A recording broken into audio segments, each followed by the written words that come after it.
Olá, estudante do primeiro ano do ensino médio. Sou Mônica Couto, professora de Geografia.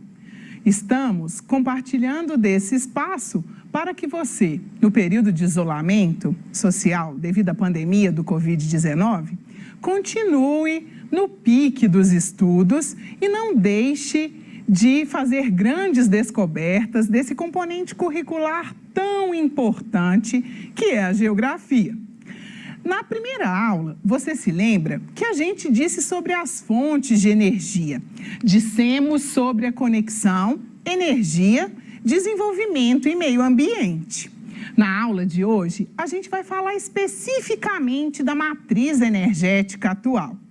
E o que a gente vai descobrir então e conversar na aula de hoje sobre a matriz energética mundial? A gente vai reconhecer quais são os principais, quais são as principais fontes de energia que são utilizadas nessa matriz, os pontos positivos e os negativos da utilização dessas fontes. Nós vamos conhecer e relembrar algumas energias alternativas e nós vamos também compreender, entender como é complexo para um determinado país fazer a escolha de sua melhor matriz energética. E nós vamos também refletir como nós, cidadãos que somos, podemos contribuir tanto com essa escolha quanto com o uso mais eficiente de energia. Hoje, a gente vai tentar pensar sobre essa perguntinha aí que está encucando esse jovem. O homem se tornou uma força de proporção geológica. Isso é uma frase dita por um cientista russo, o Vladimir Vernadeski. A gente vai dizer um pouco sobre isso, então guarde essa informação. Por que somos seres humanos com força geológica? Antes da gente responder a pergunta, vem comigo retomar o que a gente viu na aula anterior. Então, na aula anterior, definimos juntos o que é energia, que é aquela capacidade de produzir trabalho. Vimos que a energia, ela pode ser cinética, ela pode ser térmica, ela pode ser gravitacional, ela pode ser elétrica, química, radiante ou até mesmo nuclear. Isso vai depender do elemento que gera essa natureza que a gente utiliza e da forma com que essa energia é gerada. Naquela aula, vimos também que as fontes de energia, elas podem ser classificadas em renováveis e não renováveis. Vimos que as renováveis, como o próprio nome já diz, são aquelas que, no nosso tempo biológico de vida, elas podem ser repostas. E que tipo de energia são essas? A força dos ventos, energia eólica, a energia oriunda do sol, energia solar, a energia da força das águas, hidráulica quando é dos rios, maremotriz quando é a força das águas do mar. Temos também como energias renováveis a biomassa, aquela fonte de energia que, como você viu, é extraída da decomposição de matéria orgânica. Vimos também que as energias não renováveis são aquelas que no nosso tempo de vida elas não conseguem ser repostas pela natureza, seja pelo tempo ou seja pelas próprias condições naturais. E temos como principais fontes de energia não renováveis os combustíveis fósseis, o petróleo, o gás natural, o carvão mineral, a turfa e o gás natural e o urânio. Sim, o urânio, aquele elemento químico usado na energia, como energia nuclear. Então, a gente viu também que matriz energética é esse conjunto de fontes de energia que um país tem disponível, geralmente, em seu território, para a garantia das atividades econômicas, das atividades de transporte e da geração de energia elétrica para as próprias residências.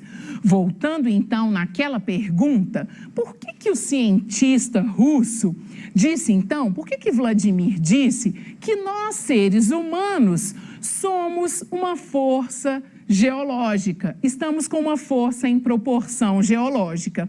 Justamente é porque nossa matriz energética mundial, ela está baseada em combustíveis fósseis, aqueles de origem não renovável.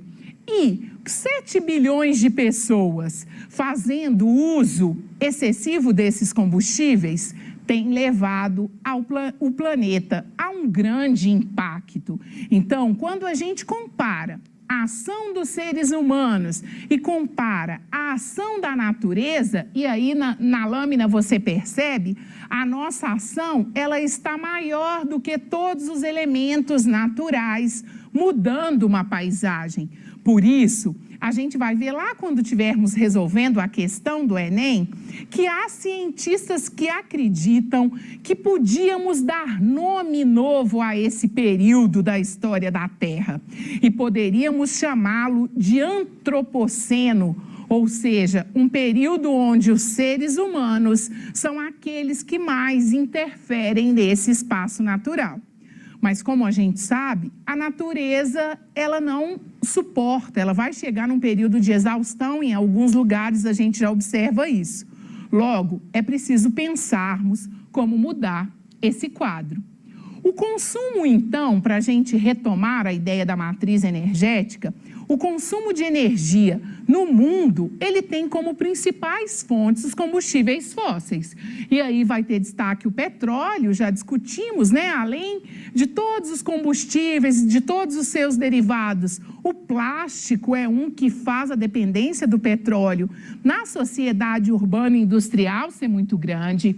O carvão mineral, aquele que veio da decomposição, do soterramento lá das florestas, que foi o primeiro lá da primeira revolução industrial, ele ainda é muito utilizado no mundo.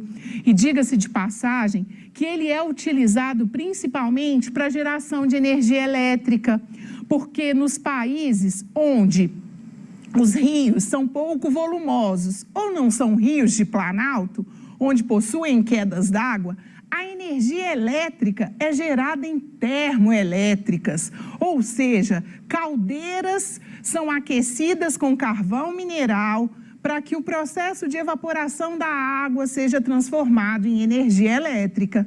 Por isso, da geração de energia, né, elétrica no mundo ser relacionada a combustíveis fósseis.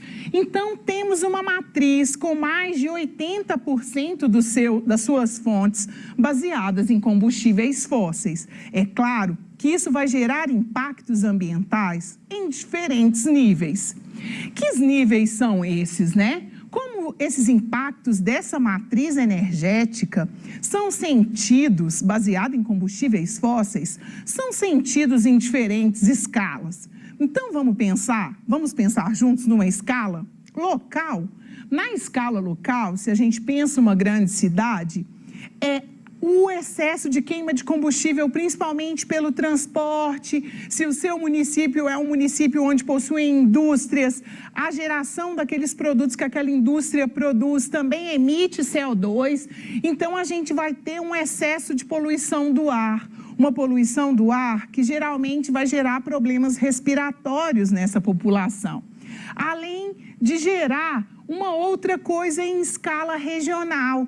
Quando essa poluição ela se acumula numa escala maior, a gente tem a ocorrência de chuva ácida.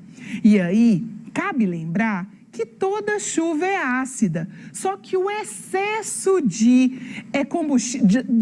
produtos químicos, né, liberados na combustão, na queima dos combustíveis fósseis, como o enxofre e o nitrogênio, eles combinados com as gotículas de água, eles aumentam muito a acidez da água da chuva, que às vezes não é percebida por nós, seres humanos, mas é percebida pelos monumentos das nossas cidades que começam a sofrer corrosão. Dependendo do nível da acidez, pode acontecer danificação em áreas agrícolas.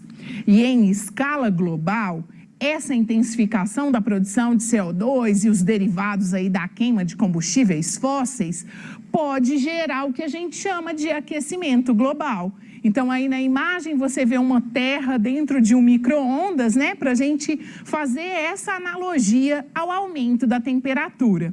Eu reafirmo que o efeito estufa é um fenômeno natural que garante a vida na Terra, porque é devido à presença de alguns desses gases estufa, é que a gente tem a possibilidade da temperatura da Terra não ser abaixo de zero.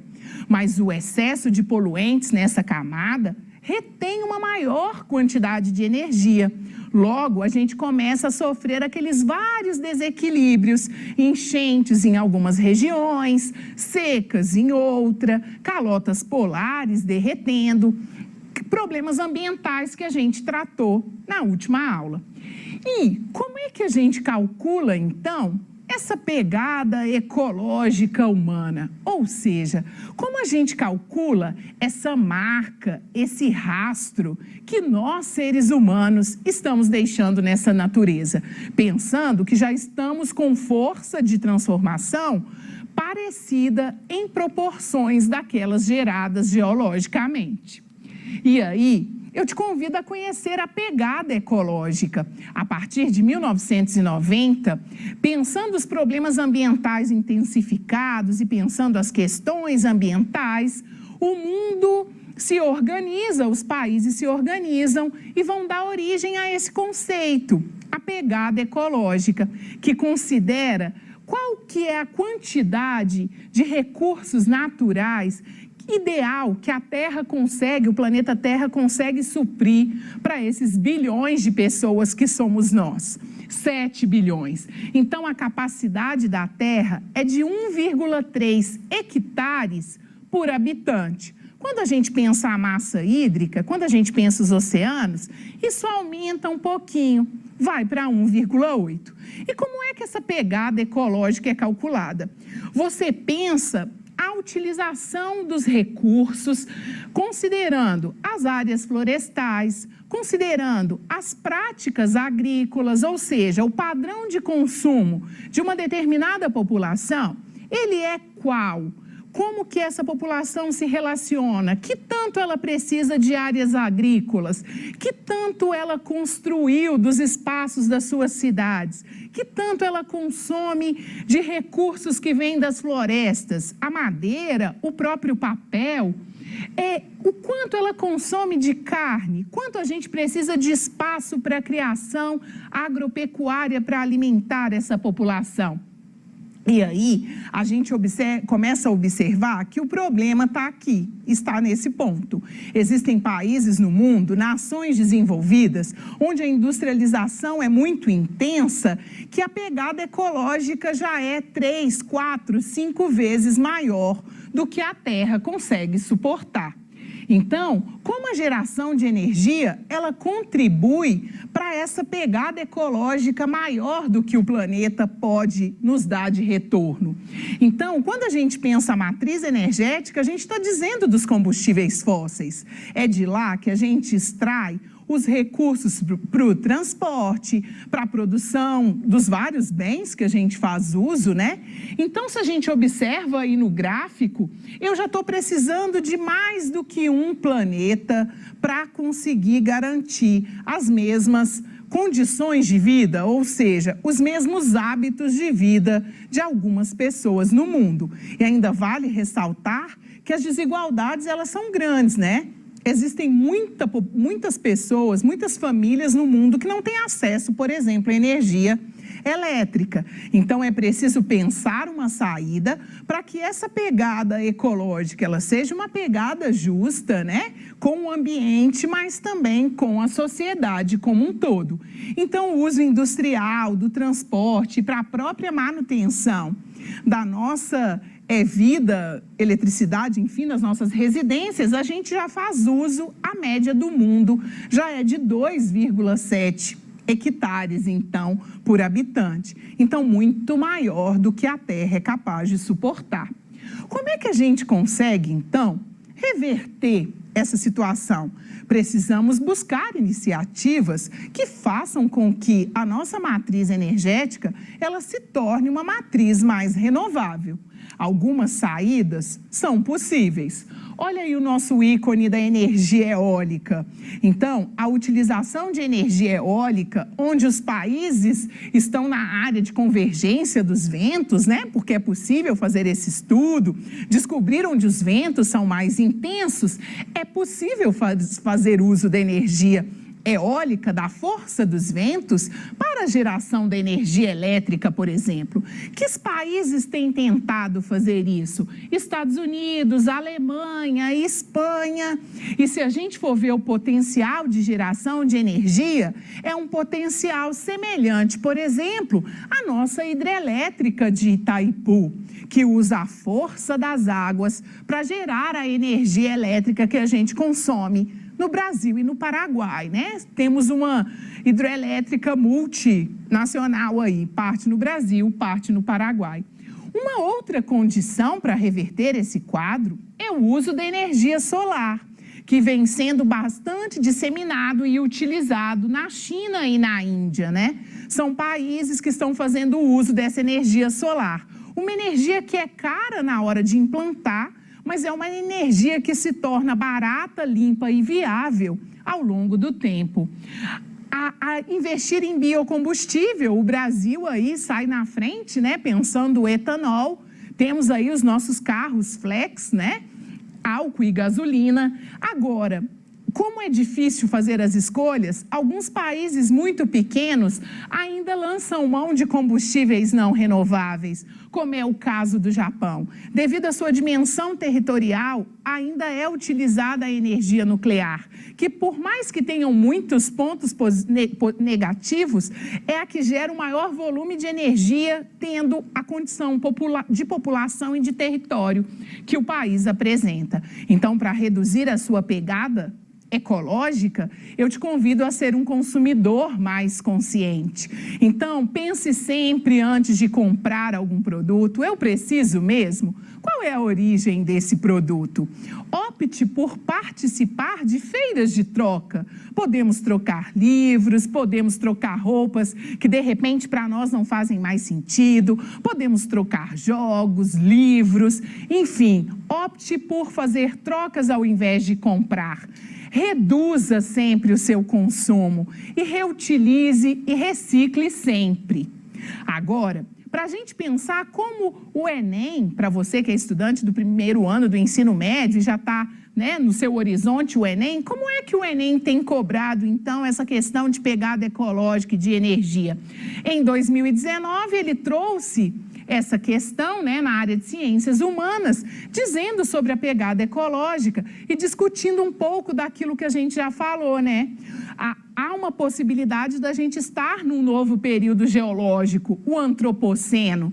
E aí ele pergunta, a concepção, né, de antropoceno considera uma nova existência. Essa existência, ela está associada a qual aspecto? A um aspecto eruptivo? Não, não são os vulcões que estão gerando a modificação. Não são os tectônicos, que são colisões de placas, são terremotos. Não são os magmáticos, que têm a ver com o magma, com a segunda camada da Terra, interna da Terra. E nem os metamórficos. Então, a pegada ecológica está associada a fatores exógenos, ou seja, fatores externos causados por mim, por você e pela nossa sociedade. Na aula de hoje, então, a gente viu que a matriz energética mundial é baseada em combustíveis fósseis, né, petróleo, gás natural, carvão mineral, principalmente, e que já existe a busca por fontes alternativas e ela é uma necessidade eminente.